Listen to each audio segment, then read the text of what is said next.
Hi everyone, it's me, Tim. Today I want to talk about character build fairness. Now let me give you some context. I got a question from a viewer, JP Valheim, who asked about fairness in video games. And I replied that I wasn't sure what that meant in the context of most of what I've made, which are single player RPGs. And I said outside of accessibility features and making sure that any character build that the player makes can finish the game, that I didn't really have an answer. And he replied, and I quote, "You mentioned single player games and the fairness of any build being able to complete the game. Could you elaborate on why exactly it is so bad if a certain build cannot complete the game? I would argue that it's not the build not being able to complete the game that's the problem. Rather, the players do not enjoy restarting from scratch. That is the true origin of the problem."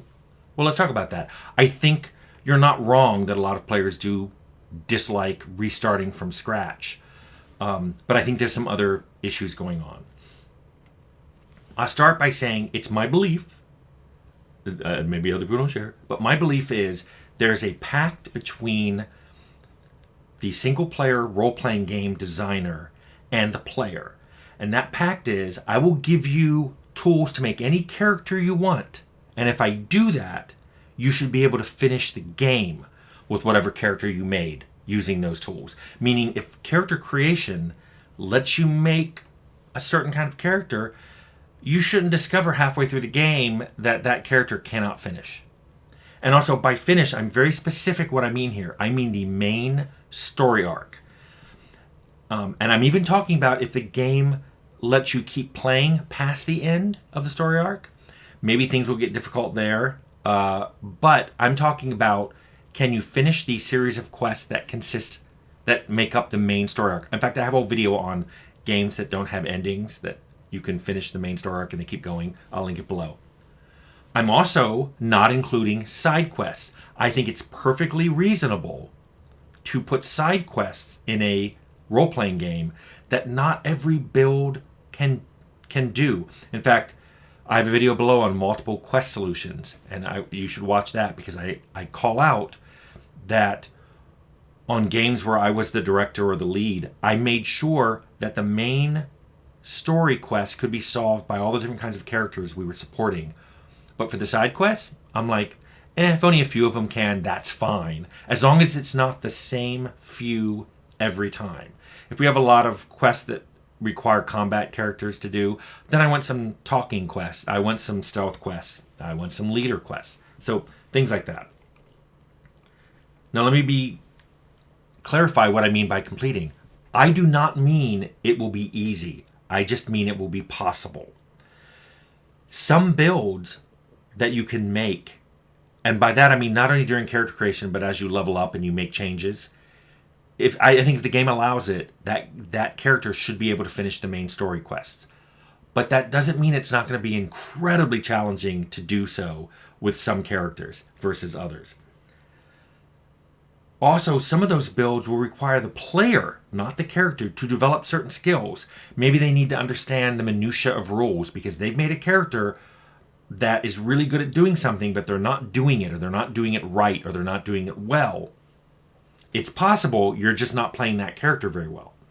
Also, especially in combat, you often find that you may make a character that has to play very carefully and tactically, choosing where they stand and what weapon they use and what kind of defensive and healing items they have. Or that sometimes this character may just need to run away from some fights, that not every fight is winnable by the character you just made. This is on the player to understand. Once given that, I would say, okay, if the player is playing that way, any build should be capable of finishing the main story quest. Let me clarify, too, exactly what I mean by not being able to finish. Here are some examples I've had in games of people not being able to finish. If there's a required combat, so there's a combat against a character that you can't avoid, there's no talking past them, there's no stealthing, and they're on the main story arc. So you can't choose a different path in a nonlinear game and you never encounter that character. So if there's a combat and it requires high combat skills, not that you're good tactically, but that some skill needs to be really high, Similarly, if there's a dialogue that is required to advance the storyline, and it has a very high dialogue skill requirement,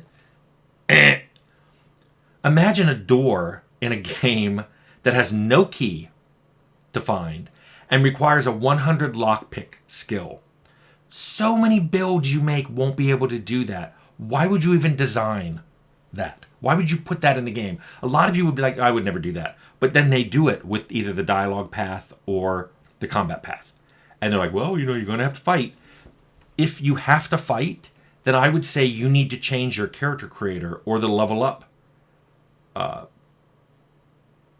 system to force that. If you think that combat is required with a certain skill level, you need to force it. You need to force that to happen. I don't know how you do that because that's not what I do.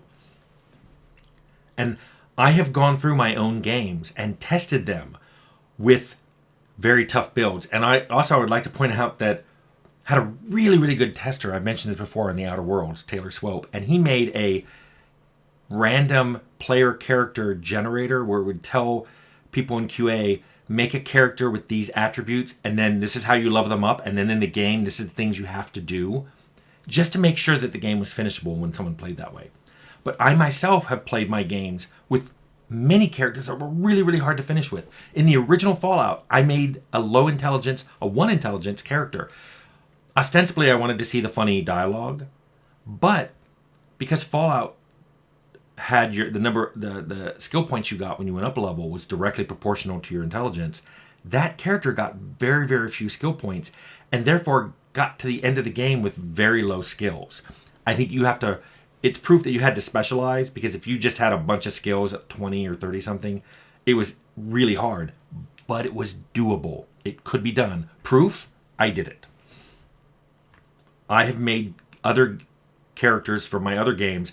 I made an all-talk character. All he had was dialogue skills. He couldn't fight. He couldn't stealth. If he couldn't talk his way around a combat, he had to run away. And then I made a variant on that where it wasn't dialogue skills, and this is obviously the Outer Worlds. He had leadership skills. So if combat happened, he relied on his companions being good.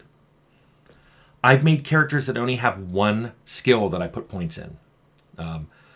Johnny one skill. I forget what it was I did. I've also made, in games I had where you could make a group, I made them all one class. I played Temple of Elemental Evil with an all bard and also happened to be all halfling group. It was very, very difficult to finish that game, but it was doable. And I picked bards because they felt like one of the weaker classes to me. They were good at a lot of different things, but not great at any one thing. I finished Bloodlines as a Nosferatu, which was annoying because later on a map got changed after I had played through it that changed a teleport location. So the game literally shipped not being completable by Nosferatu, which is why test plans are super important. If you're getting a theme out of this, I love playing flawed characters. I love playing characters that have a major disadvantage in their character design that makes the game more challenging. I love doing this. Sometimes it'll be like, I'm not going to pay attention to where quest markers are, or sometimes I'm not allowed to run. But there are also things like this where it's like, I'm just going to play a character that can't fight, that has very few skills, because I want to see if the game can be finished that way. At this point, I should probably mention respec. Respecking a character mid-game, where you're allowed to throw away some or all of what you've decided on in the past and re-spend your skill points, reselect perks, do whatever. This is relatively new in RPG design. You didn't see this in, I want to say, any game 20 or 30 years ago. If you did, it was very few, and it's become a lot more common now. Personally, as a designer, I feel this is kind of a band-aid, because once it's put in a game, you don't have to worry about being able to finish with a particular kind of character. You can always tell the player, well, just respec. Just go respec your character. The problem is, once it's added, players expect it. And there are a lot of, I think, people who play single-player RPGs now that expect respec. Because they, as the original poster said, they do not wish to restart the game to experience it differently. They've already got a character who's played through the game a little bit as one way. They just want to respec and experience a different way. That's okay. To me, that's like automapping or fast travel. If you added it because players expected it and your game is designed for it, that's fine. But if it's added because you feel you needed to add it, and then the design subsequently, you're like, I'm going to go ahead and make characters that can't finish. I think that's bad because you could have made it so characters could finish, and that's not why you added respec though. You added it because you expected it, and now you need it. So in summary, let me just say to the original person who asked, as I developed as a game designer, I recognized that there was a pact between me and the players. That it would be a bug, a design bug, not a code bug, if a character build couldn't finish the main story of the game.